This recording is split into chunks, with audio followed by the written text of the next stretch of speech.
بسم الله والصلاة والسلام على رسول الله. مرحبا بكم، نتمنى ان شاء الله تكونوا كامل بخير. مرحبا بكم معايا فيديو جديد، وصفة جديدة.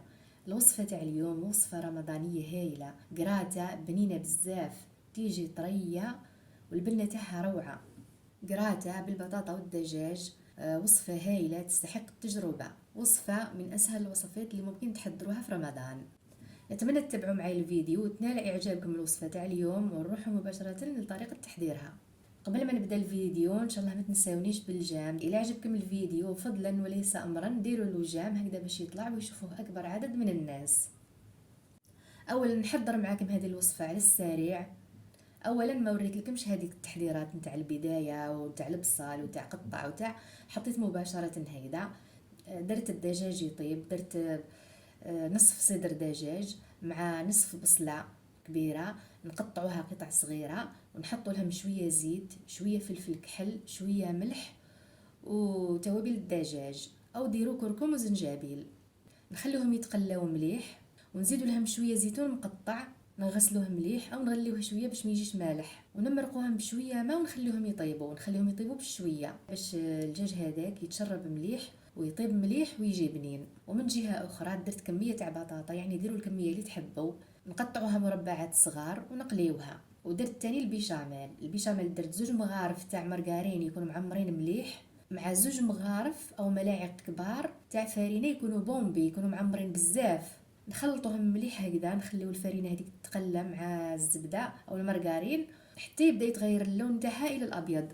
لتما نحطوا لها الحليب. نحطوا الحليب يسخن يعني حتى الغليان هكذا، باش غير ما نحطوه ليه تعقد لنا هذيك البيشاميل وتغلى ليه.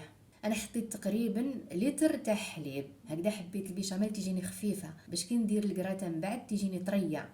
نحطوا الحليب هكذا يكون تقريبا مغلي، ونخلطوا مليح باش ما تكونش هذيك الحبيبات او التكتلات. ولا تكونت عندكم شويه استعملوا الفوي، حركوا بالفوي ليه تفتح هذيك التكتلات. ما نفرغوش الحليب مره واحده، وانما نحطوا شويه ونحركوا ونزيدوا شويه حتى نكملوا. اذا نحركها مليح هكذا، ومن بعد نحط لها رشه تاع ملح باش ما تجيناش مسوسه، ورشه تاع فلفل اسود. نخلطوا مليح هكذا، ومن بعد نضيف لها ملعقه كبيره تاع الجبن الطري هكذا يمدلها بنه رايعه. هذيك البيشاميل ترجع بذوق الجبن.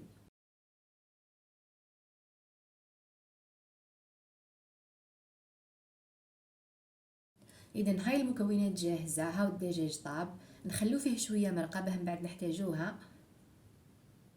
والبطاطا هاي قليناها. اذا نفتت الدجاج هاي نفتوه مليح،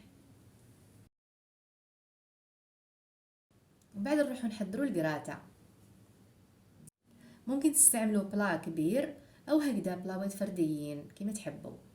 في الاول نفرغ فيهم شويه هكذا نتاع البيشاميل، نحط لهم غير شويه شويه.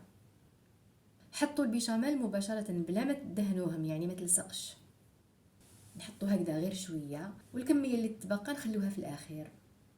نزيدو نحطوا البطاطا، نحطوا هكذا طبقه تاع البطاطا. الا تحبوا تكثروا البطاطا ديروا طبقتين، ديروا الطبقه الاولى بطاطا ثم الطبقه الثانيه دجاج والطبقه الثالثه بطاطا اللي يغطيو الدجاج، وكما تحبوا ديروا هذه الطريقه. نزيد نهز الصلصه هذيك تاع الدجاج، نحط هكذا شويه شويه، نهز خاصه الزيتون والبصل ونخلي شويه مرقه هكذا باش البطاطا هذيك تشرب شويه الصلصه هذيك وتجي بنينه وتجي طريه شويه. بالنسبه للزيتون يعني تقدروا تحطوه تقدروا تستغناو عليه. نزيد نوزع الدجاج اللي فتتناه بنفس الطريقه، نحطوه هكذا يعني نصف صدر دجاج وخرج لنا كميه كبيره. كي نكملو نحطوا له شويه شويه تاع المرق هذاك اللي تبقى هكذا يجي بنين ويجي طري،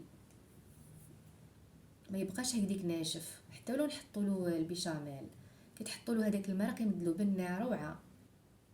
نحطوا لها هكذا شويه شويه فقط، لان الكراتا ما لازمش تكون فيها المرقه بزاف. وفي الاخير نزيدو نفرغوا عليهم هكذا البيشاميل، نوزعوها هكذا عليهم. يعني في الاول حطوا كميه قليله باش تبقى لكم من فوق، الكميه الكبيره نحطوها من فوق. شوفوا درت تقريبا لتر حليب، جاتني سواسوه يعني ما جاتنيش بزاف. نسويو هكذا السطح مليح، ندخلوا هذاك الدجاج شويه مع البيشاميل باه ما يتحرقناش من بعد. وفي الاخير نحطوا الجبن المبشور، انا استعملت شيدار، درت غير شويه شويه ما كترتش. وانتم كيما تحبوا تحطوا كميه كبيره يجي ابن، تحبوا تحطوا شويه شويه هكذا باش يمد لنا لون الوجه نتاع الكراتا، يمد له لون شباب ويزيد في البنه نتاع الكراتا. كي نكملوا ندخلوهم للفرن يكون سخون مليح، نحطوهم في الرف السفلي مباشره باش ليه يغلاو. خليوها هكذيك غير 10 دقائق ولا ربع ساعه، تشوفوها بدات تغلي شويه كده من تحت، شعلوا لها من فوق هكذا تصفر شويه او تحمر شويه وطفيو عليها لان كل شيء طايب. وفي الاخير نتحصلوا على طبق كراتا رائع. هاي الكراتا جربوها ان شاء الله بالطريقه هذه تيجيكم بنه ولا اروع، تيجي بنينه وطريه ماشي ناشفه. كيما شفتوا حطينا لها شويه الصلصه تاع الدجاج، هذيك تخليها تيجي طريه اكثر، تيجي طريه وبنينه، والجبن يمد لها ذوق رائع. وفي الاخير هذه هي الوصفه تاع اليوم، نتمنى ان شاء الله عجبتكم. وصفه كراتا بالبطاطا والدجاج من اروع ما يكون، وصفه هايله تستحق التجربه. شوفوا كيفاه طريه وبنينه.